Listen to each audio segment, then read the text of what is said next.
You're listening to the 40 Thrive Podcast, Episode 1. You're listening to the 40 Thrive Podcast, the show created for women 40 and beyond, ready to shake things up. Get exclusive access to expert advice, support, and strategies that will inspire, motivate, and give you the tools to not just survive, but thrive. And now, your host, Jackie McDougall. Welcome to the premiere episode of the 40 Thrive Podcast. I am super grateful that you are here today. I know you're busy, you have a lot going on, so the fact that you're committing this time to your own growth and happiness and sharing it with me, I truly appreciate it. If you're listening to this podcast, there's a good chance you're a woman over 40 and tired of the status quo. Maybe you feel ready to take some action toward a better life, but you're not sure exactly how to do that. This podcast has been specially created just for you. I created the 40 Thrive community because I'm dedicated to connecting women in their 40s, 50s, and 60s with the resources they need, that we all need, frankly, to live life on our own terms. Before we get started with today's episode, I invite you to head on over to 40thrive.com and download your free tips to thriving today. Thriving is not one of those all or nothing things. The tips there will help you take baby steps toward more purpose and fulfillment, just a better life. That's 40thrive.com to download your free tips to thriving today. All right, so a while back, I did a little shout out to find a guest co-host for this premiere episode of the 40 Thrive Podcast. We got a lot of submissions from women over 40 who shared what made them the right choice for the role. I then called in some favors from my hugely talented TV friends who combed through the submissions and chose their top 5. Then the 40 Thrive community on Facebook voted for their favorites. My very first 40 Thrive guest co-host was a clear winner, winning over the community with her hilarious sense of humor, candor, and ability to make pretty much anyone feel comfortable. From her stint as the 40-year-old intern to completing multiple marathons, Heather Stewart is living proof that 40 is sometimes just the beginning.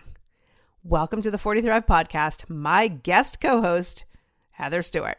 Hello, hello. Heather. You can call me your friend too. You are my friend. Okay, good. You are my friend. But you are also the winner chicken dinner of the 40 Thrive co-host contest. I know. Hands down, with your sass and your humor and your smarts.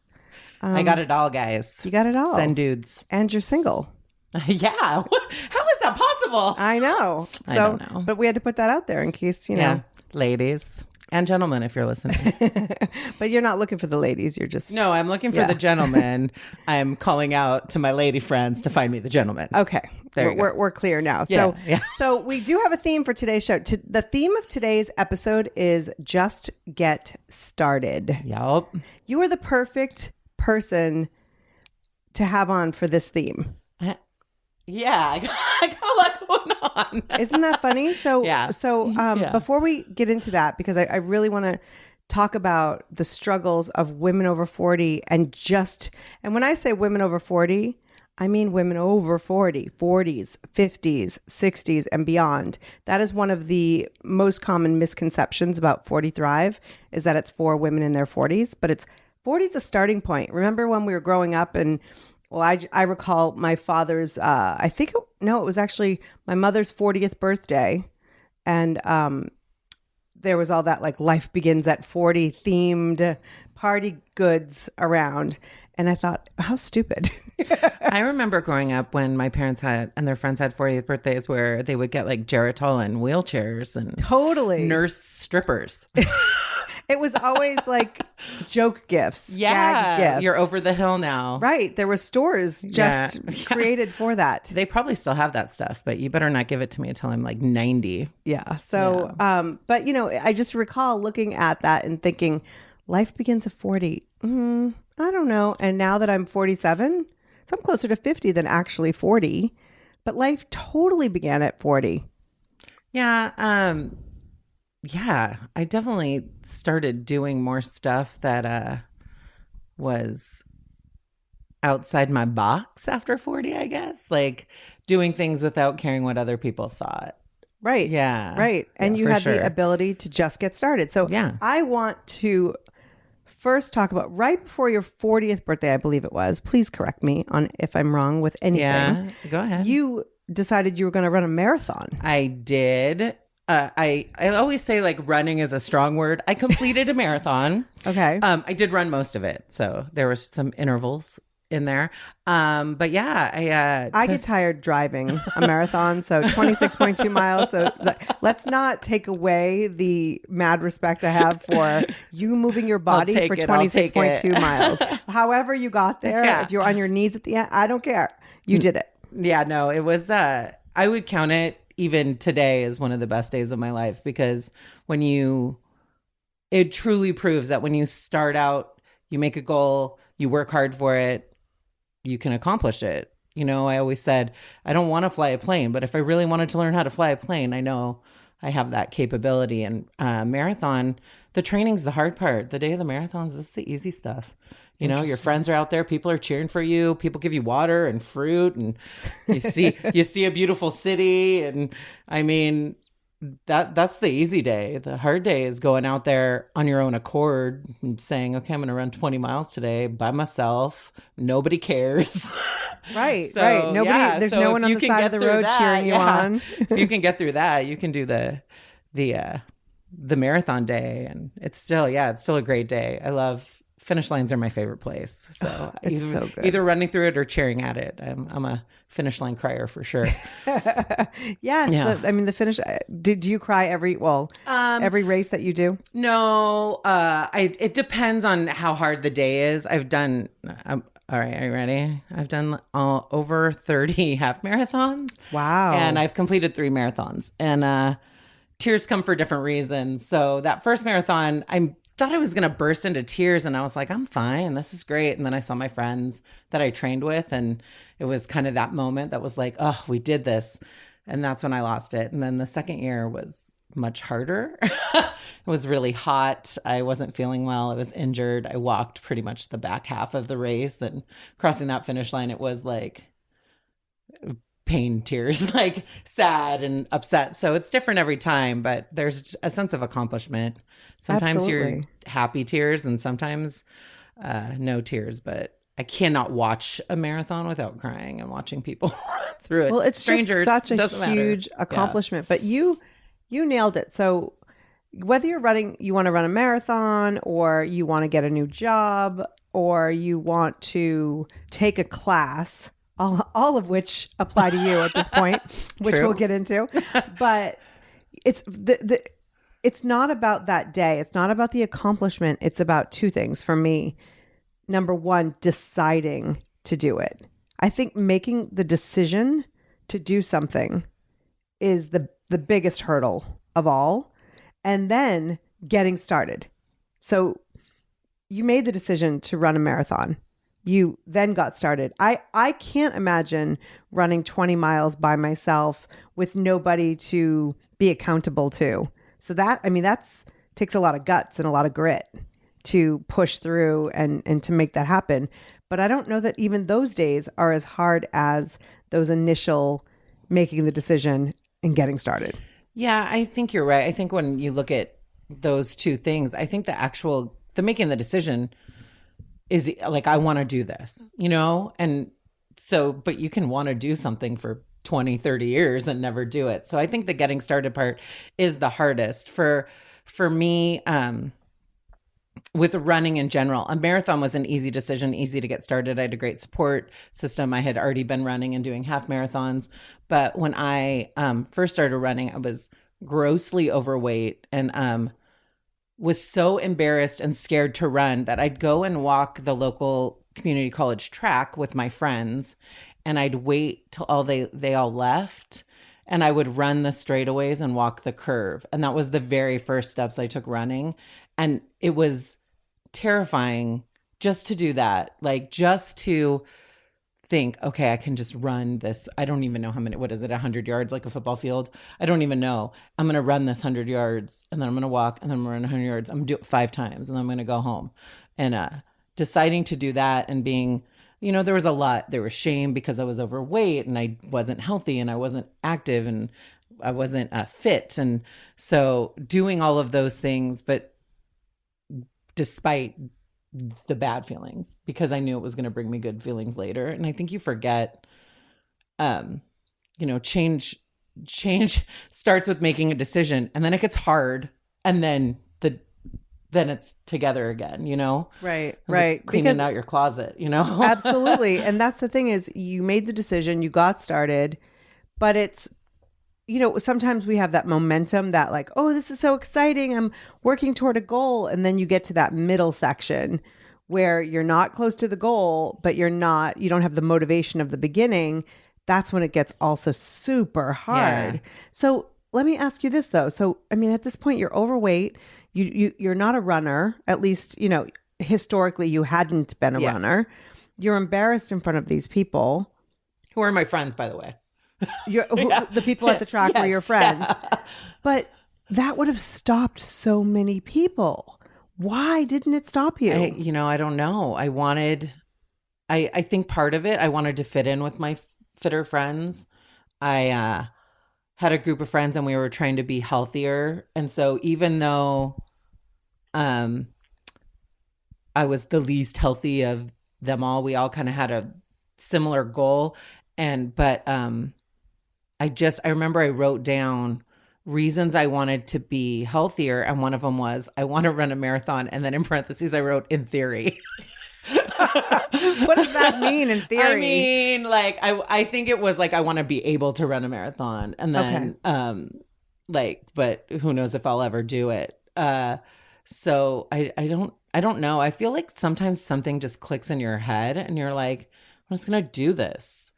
At least that's how it works for me. I don't know how it works for everybody else. And I've always been kind of a late bloomer. So it just happens that all of these things are happening in, starting in my late 30s and moving into my 40s, where I finally feel confident and comfortable and ready to take on these new experiences. So, well, and running and fitness is not the only new experience. I mean, seriously, no. If we had a 40 Thrive pageant today, you would be the one with the sash at the end, yes. like doing that Give me wave a crown, girl.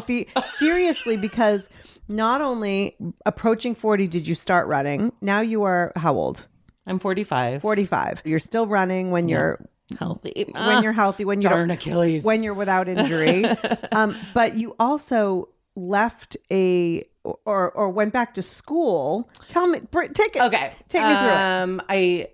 In my late 30s, I went back to college because I had never gotten my bachelor's degree, and then got my bachelor's degree, and again thought, oh, maybe I'll get a master's degree. I'm just going to go to this information meeting, and then turned in my application at the information meeting and went to grad school. So I graduated. I had my master's degree after I turned 40. I think it was 43. Yeah. Wow. Yeah. And in the meantime, you were working full time. I was working full time. I do a lot of community service work.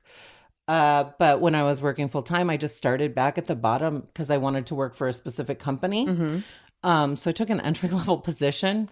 Actually, it was an internship. Really? And I was 40. So you were 40. I was a 40-year-old intern. Yes. And you became an intern. Yes. Yeah. Just for a half a second. So if you're listening right now and you are wondering if you're too old or, it's your prime has passed you by, I insist you continue to listen, people, because Heather is going to obliterate those that mindset. Yeah, I really wanted to work for this company, and I thought the only way, this was the best way to do it. And I had some connections, and I'm very lucky to have a great network of people who believe in me. And so I got the internship with very little interviews. And while I was interning, I just took initiative and applied for jobs within the company, knowing that it was the best way to do it. And I'd already have the experience. And then I took an entry level job and kind of worked my way up. So all while going to school and running marathons. And wow. Yeah. I think there are certain industries where, my background is in entertainment. There are certain industries where we feel like we're aging out, where there aren't as many opportunities. Was that anything like, was that something you were considering while you were applying for internships?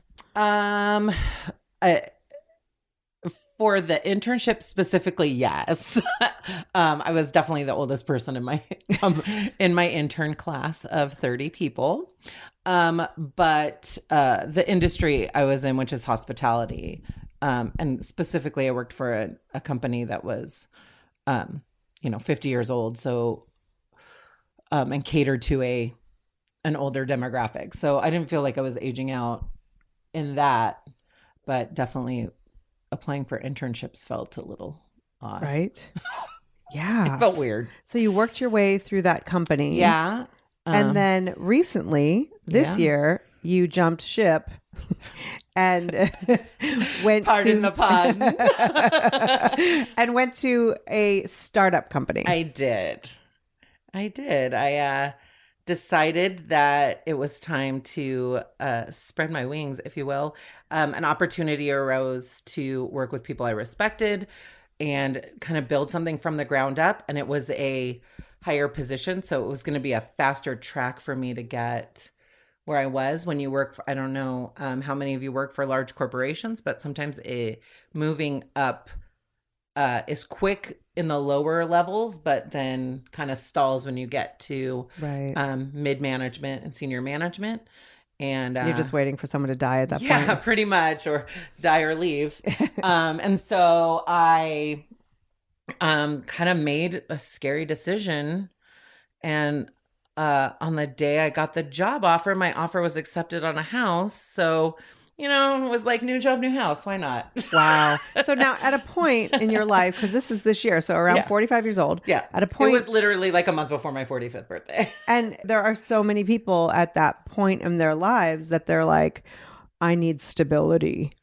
Life needs to be stable. I'll just ride this out for the next 20 years, getting my benefits. And again, here you are kind of bucking against tradition and going into a startup. So what kind of mindset did you have to be in to be able to let go of something that may be perceived as quote unquote safe?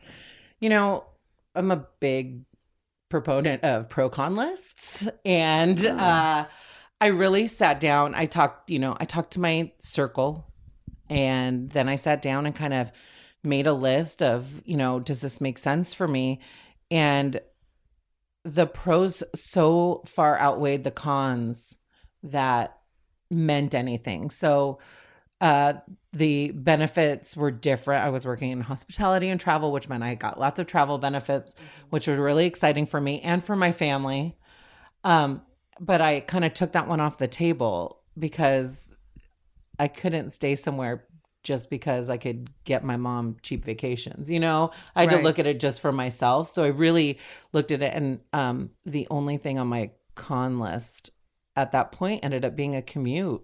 And I was going to carpool with someone. So it was really about, what's really best for you at this point and versus what's safe and easy. And sometimes I just feel like I don't always take the hard route, but there are times that are like key moments in your life where you got to climb the mountain, I guess, versus walk the flat ground. Right. So, and this was one of those times. I see a theme though, because to be able to get started and run multiple marathons and half marathons, become an intern over the age of 40, back at school, and then jumping ship to go to a startup that's not safe at all. The key element here is your belief in yourself.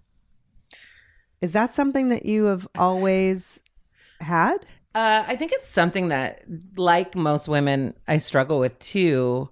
I just get to a point where I'm like, I don't have that much to lose, I guess. I don't know what it is. I'm confident about a lot of things and I'm not confident about a lot of things, just like anybody else.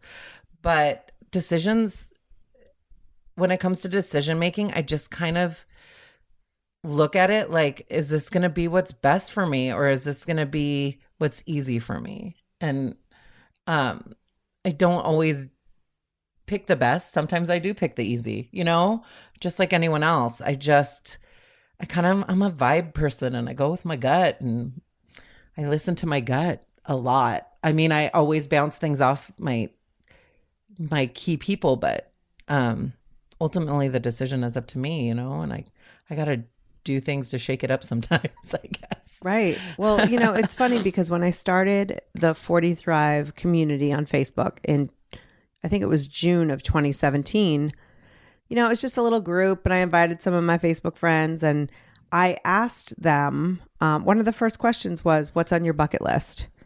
And it was that question that was really the catalyst for all of this.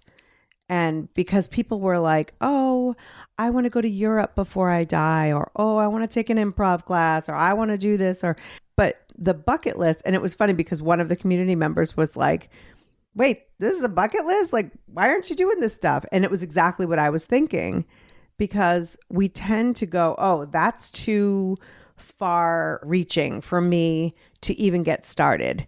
And instead of putting Europe on your bucket list, put it on your 2019 list or your 2020, even if you have to go 2022 list.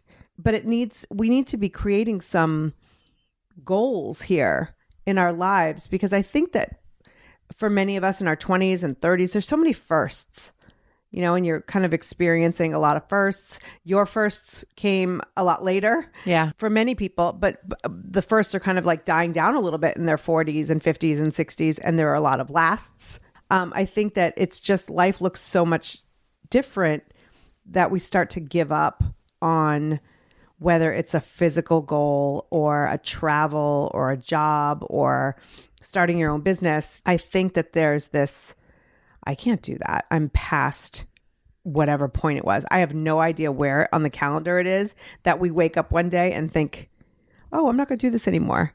I use this example sometimes, and I always get like really strange looks. But if you were born and you knew that you would live for 30 years or 40 years, would you not learn how to walk and run, go to school, live a life filled with thriving and relationships? No, of course you would. You'd still, but we could be here with 30, 40, 50 years left. And yet we're like, oh, it's too late. It's the strangest thing. And I love that you are such a prime example of somebody who's like, I'm just getting started. Because since then, to go back to your story, you have left the startup. Yes. And you've started improv classes. Not they're not connected, not but two different order, things. yes. Yeah. But so you're not done yet. No. Yeah, life gives you so many opportunities. I spent a lot of my 20s and I was really lucky, and I spent a lot of my 20s and 30s traveling for work. So I got to see so many cool places. So where other people have these bucket list items that are like, I need to see this and I need to see that, I saw a lot of that stuff. And there's just so many things. I always had a kind of a knack for entertaining people. I'm a natural hostess, and improv just kind of fell into my lap. I decided to take a class, and then every class I take, I'm like, I'll just take this class. And then I go to the next class. I actually had to audition for the class I'm in now. I had to get headshots made. Never done anything like this. I did write a theatrical resume. It literally had the 4 classes I took on it. It was like, what are your special interests? I'm like, running, improv, tacos. I don't like, these are things I love. Those are fantastic interests. Brunch. But it brings me joy every day, and every day I'd get to do it. And it's so funny because I think part of it is the community, which is a lot like this 40 Thrive community. Actually, one of the things you say in improv before you go on stage is, I got your back. You look every person in the eye that you're going on stage with and you say, I got your back. Because the idea of improv is that it's like a team sport. That's fantastic. And it just, knowing that I have that when I'm there makes it easy and fun. And it I'm laughing every Sunday for 3 hours. So why wouldn't I do it? Right. But that's what's amazing too, is a lot of people would think, oh, it's an improv class, I get to go on stage, it's all about me, me, me, me, me, and improv's not about you at all. It's about supporting each other on stage so that the entire group, it's like that whole, high tide rises all ships, right? Or Right. don't email me and tell me I got it wrong. You get the idea. We all know what she meant.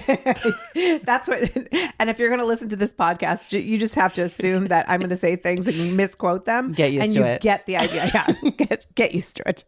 It's really important at this age and stage phase of our lives that we show up for other people, because it does, whether you're on an improv stage or in a 40 Thrive group or at one of our live events, that's what matters, is like the more we help each other rise, the better we are all going to be. And this is one of those shows that I'm not going to get political. If you've heard me on past podcasts, that was not the case. But we need in this country more than ever to be helping each other and picking each other up and supporting each other. And I love that you continue to do so on stage and in your career. And so what are some of the things you feel like, because we can sit here and say, well, look at Heather. She's just doing it all. And it's not, she has no fear. Because that's what a lot of, That's a lie. well, that's what a lot of people will do. I mean, I have theories on the word fearless. I hate the word fearless because I think it's such a crock and such BS when somebody says, oh, well, look at Heather. She's fearless. Because not only does that take away all the hard work and fear that you have worked through, but it gives people permission to not work through the fear themselves. Yeah. Because if I call you fearless You're and allowed I'm to full be of fear, I don't fearful. have to go through I don't have to do what you did because I'm giving myself an excuse. So what are some of the things you've had to work through with all of these amazing changes and all of these great leaps you've taken? So, the first one that comes to mind is back to improv. I take notes in my class. Obviously, I'm a good student. And just 2 weeks ago, literally as I sat in the room, the very first thing I wrote was, I'm terrified of this room. But I also recognize that the whole point is to be scared and to be scared to be vulnerable. Like the things we have to do, improv isn't only making people laugh. It's actually, there's an acting aspect to it. And I'm not an actor. I guess I should stop saying that. I'm becoming an actor a bit. But doing things, I had to do a scene where I had to make the other person want me, like sexually, which is a very uncomfortable place for me. If any of my friends are listening, you guys know I have no game. I don't even know when I'm flirting, and I especially don't know if someone's flirting with me. So trying to pretend that. And then, of course, the other character was a very nice looking young man. And when I say young, because I'm one of the oldest people in my class, Right. Again, it felt a little gross. So, but the idea is that having fear is important because it's something you can work through. And sometimes being scared of something means it's worth it. Right. Like That's what I tell my kids Yeah. when they get nervous about something. I said, it's because it matters. yeah. And it's because it's making you better. Like 100% improv has made me a better listener. 100% improv has made me a better interviewee, which is really important right now because I'm not working. Right. 100% it has made me better at thinking outside the box because you have to be innovative and think quick on your feet. So it's making me better in other aspects of my life. So I can't let my fear let me not do it. If Right. that makes sense. Well, yeah, because I think some people look at things like improv as, well, I don't want to be an actress. Why would I go out and do that? But there are creative avenues out there that will actually enhance the rest of your life, that will give you skills that you could benefit in other areas. Yeah, I've had people in earlier classes where they did it because they wanted to learn English better. And they wanted to understand sarcasm and humor, Right. American sarcasm and humor, because it's not their first language and this isn't their natural born country. And, there's different things. You have to remember that you can learn different things from different experiences. My last job didn't end the way I wanted it to. But I also know, you know, we talked a little bit about this earlier before we got on air. Like, I know my worth now, and I probably would have stayed in my same old job, not kind of getting anywhere if I hadn't have moved. Right. So I know there's a benefit, there's a positive to this. And I feel like I have so much to offer anyway. Hiring managers out there. I have so much to offer. I can vouch. That, that I'm not going to be unemployed for long. So I'm not panicking yet. But I also, this is new, and I might panic, but that doesn't mean I'm not going to not look for another job. Right. But what's amazing, though, is that you're not just looking for something to bring home a paycheck. Yeah. You are looking to use the skills that you have and learn new things. And I think it's a really important place to come from, where that fear isn't, you don't necessarily have that fear that you have to just go and take a job at the local Starbucks, because you have that self-worth. Yeah. And I think that I probably wouldn't have the same feeling if I was younger. I think that's something you learn as you get older. Yes. So isn't it funny, though, because we have this feeling of self-worth. We know we have this experience, but at the same time, we're afraid that other people are seeing us in a way where we're not as relevant anymore. Yeah. I have a friend who is looking for her next gig, or, you know, a job that she loves and that makes her feel creative and all that stuff. And she said, well, this company does A, B, and C, and I haven't done A, B, and C for 20 years. And I said, right, but you've done A, B, and C. Yeah. But it was 20 years ago. And so I said, I have 3 kids. They're all 2 teens and a tween. I said, if somebody dropped a baby in my lap, would you turn to me and go, oh, you can't raise that baby? You haven't done that for a few years. Like, no, you know that I could do it. I've done it before 3 times, you know? So we would never do that. But yet for some reason in our careers, oh, but I haven't done that in 5 years. I haven't done that. And there may be a learning curve, but you can still do it. You still have that experience, no matter how long ago it was. Yeah. I mean, even thinking about the most recent things that happened in my life, obviously, when I started looking for a job, I reached out to my network and I gave my resume to a friend, and she showed it to some people, and they asked me to apply for a position that I never would have applied to, just because I didn't think, but because of the title, because I thought I wasn't ready for it. And she was like, look at your resume again, Heather. Like, they read it and they said, no, we want her to apply for this position. Right. So, and I was like, I don't know why we hold ourselves back all the time because of what we think, and or what we think other people think, you know? Yes. Like, I don't want to go to the gym because I've gained some weight, and I don't want the people at the gym to be like, why is that chubby girl? Which is hilarious. Who does she think she is? That's why you're supposed to go to the gym, Yeah. right? Yeah. But it's fascinating. And it's, again, another thing that I tell my kids, like, we are so wrapped up in what other people think of us that we would be shocked to know how little they think. I know, right? Like, I'm like, nobody's thinking about you. nobody cares. I mean, and it's not you. No, I'm not, yeah, you know, no, I get nobody's it. thinking about any of us. Like, Yeah. show up at the gym or show up at improv. Right. Like, in fact, you may actually be inspiring somebody to take a step that they were afraid to do. You know, Yeah. how many times do you hear that Yeah. from people who are like, Heather, I saw you do this, and it made me do not necessarily the exact same thing, but it Right. gave them that confidence that they can try something new. Yeah, no, it happens all the time. And it's so funny because you're exactly right. Like, why am I putting so much value on what other people think when they're most of the time they're not thinking, Right. They're not thinking what I think they're thinking. And it's just something you struggle with. And you have to remember, like, I'm going to do this. I have to remember that this is my priority and I'm my priority. And this is what I'm going to do. And I get it. Other people have other priorities. I don't have kids. I don't have pets. I don't have a husband. I have to worry about making sure everyone's okay, which is, as women, I watch all of us do, making sure everyone else is okay. So I can really prioritize myself in a different way than some people my age can.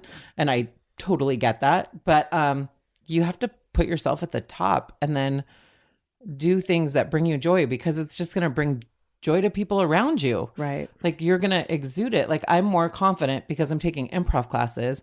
I'm taking improv classes because they bring me joy. Right. Right? Right. Like, it's And I love that because, you know, you mention all these other people who are, oh, well, I can't do this because I have kids, or I can't do this because of my husband. And there are definitely things in the way. You know, Right. there are some challenges out there. But at the same time, I've seen it when I am doing something for myself that my family benefits from it because I'm more fulfilled. I am showing up in a way where I'm excited to be home and to be with them and to have that time. And I took a little time for myself for creativity or self-care or whatever it is that I can show up in a different way. And same for you. You may not live with a husband and kids, but when you show up in that way in the world, it only benefits the whole world. Right. I think that it's really hard to understand that some of these challenges that we put in that are in front of us are self-inflicted or self-created, that they're not actually there. And that by a little bit of communication with your significant other or your kids or your cousin or your mother, or whoever it is, Yeah. a little communication and a little bit of confidence in that you are worth it can go a long way. I agree. I think even me, I'm like, oh, I don't deserve this, or I shouldn't do this. And, you know, you're saying all these nice things and part of me wants to be like, stop. But then the other part of me is like, no, keep talking. And I think that's a common struggle in all of us, right? Give me love. Don't give me love. Yeah. You love everything I'm doing right. You approve of everything, right? Now stop. Right. Don't tell me you approve of it. Just approve of it silently in the corner. Yeah. And I don't think all of the things or any of the things that you are doing come without fear, come without self-doubt. No. And so that's why I sing your praises. Thank you. Not because of what you're doing, but because what you're doing, regardless of the feelings you're having. That's really where I love to have you on this first episode and to show by example. You lead by example, Heather. Thank you. I try. I hope. And it's not because you know, you are amazing, because we're all amazing. Yes. But when we say that, oh, she's doing that because she's amazing, it's the same thing as the fearless, right? So yeah, no. when we don't feel amazing, we feel like we can't do what others are doing. And you lead by example. You're pushing through. And I'm sure there are some days that you sit on the couch and you're like, I don't have it in me. And you accept, you know, Ben and Jerry's or whatever your poison Netflix of choice. and chill by myself on my couch. That sounds nice. I'm coming over. You're welcome anytime. I have wine. First of all, thank you so much for doing this episode. Oh my God. I'm so excited to do it. If you are in our community, well, first of all, you need to be in our community. So head on over to Facebook to the 40 Thrive group. But if you're in our community and you're, you know, there are things that you want to do, there are things that you know would it enrich your life, enhance your life, bring you more joy, you need to be doing them. And we are 100% there to support you in any way. I reached out to the group earlier to ask them, like, what are some of the struggles you're going through right now, you know, as a woman over 40? Again, when I say over 40, 40s, 50s, 60s, and beyond. And a lot of them are boundaries. Recently, I co-hosted an event called the Self-Care Project with Dr. Suzanne Gilbert-Glenz. That's one of the things that we do at 40 Thrive is co-branded live events, co-branded programs. I am constantly on the lookout for experts and resources that I feel will benefit this community. But creating boundaries, back to the self-care event, we talked about what self-care is, and creating boundaries was number one as far as self-care goes, because I asked the crowd from the stage, you know, what would you say is self-care? And the first person was like, saying no, you know, and then the next person said, saying yes, you know, and so they're both absolutely correct, because both of them are creating boundaries of you being valuable and your time being valuable, your efforts and your, you know, yourself. Yeah. And so saying no when it is aligned with who you are, and saying yes when it feels really good, but not saying either of them when it's all about other people. Yeah.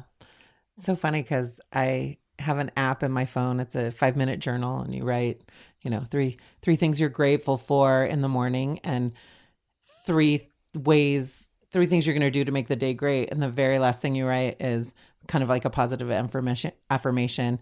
You write, I am. And today I literally wrote valuable as my positive affirmation. So, because it's good to have a reminder sometimes, especially when things aren't always going the way you expect them to. So, yeah, I think boundaries are really important. And you're right. It's saying no to things you don't want to do and saying yes to the things that kind of feed your soul. Right. And not putting your value in outside influences. Adding the get-tos. You want the get-tos, not the have-tos. Right. There's enough things you have to do in your life. Right. You have to pay taxes, and you have to make sure your family's fed, and you have to make sure you pay the rent. And, where are your get-tos on that list? They should be real high up. Absolutely. Yeah. And take a second to think about the get-tos, because it's not even that we're not prioritizing them. We're not even giving ourselves the space to think about them. Yeah. But just to go back to that day on the track, or that internship, or leaving a quote unquote safe job for a startup, I love that with each step, your value hasn't changed, no matter what that other outside influence determines what your value is, doesn't actually change the value you see in yourself. Yeah. Thanks for recognizing that. You articulated it so much nicer than I could. But that's where we struggle, I think, as women, because when the value you believe you have is up and down, that's depression, anxiety. And I'm not saying that those things aren't chemical and I'm not, I don't want anyone to think that I'm not a doctor here, but I'm just saying it can definitely lead to depression and anxiety and other, negative feelings when our value is wavy, up and down and all over the place. Like, it's really important, no matter what else is out there, your kids leaving the nest, or maybe online dating, or changing jobs, whatever the transitions are that a lot of us are facing over 40, when you know your value, you can get through them. It's the days I need to be reminded the most is when I tell myself that I'm valuable, Right. Because sometimes you need a reminder, and sometimes you're the only person that can remind you of that. Because if you believe it, then the that's rest of the exactly world can believe it. Yeah. It's exactly. So you have to believe it. Yeah. Okay. I have to ask you this before we leave. Yeah. What does 40 thriving mean to you? What does 40 thrive mean to you? That's a great question that I could talk about for years, but I'll just make it quick. I think it means not letting your age get in your way. I think a lot of the times, and I'm as guilty of this as the next person, ask my younger friends. I'll say I often remark about the age difference, but I'm still doing the things, again, that bring me joy. It's about your life doesn't end at 40. It doesn't begin at 40. You're in your life. You're in it right now. So keep living it and doing all the things that make you happy and that give, value to the world and to your heart and to your soul. And just make sure, that you're thriving, like literally. I love it. I love it. Thank you so much, Heather. Thank you. I hope you enjoyed this premiere episode of the 40 Thrive podcast. I know I did. Heather is an awesome reminder that we don't have to know everything or have life all mapped out in order to take that first step. What's something you've been putting off? Do it. The 40 Thrive community is here for you every step of the way. We got your back. Thanks so much for listening. If you like what you hear, hit that subscribe button. The podcast will appear each week without your having to do anything. And if you feel inspired, I would love it if you'd share it with a friend. You know the one. She could use a little inspiration right about now. Send it to her and let her know you're thinking of her. Until next time, keep thriving.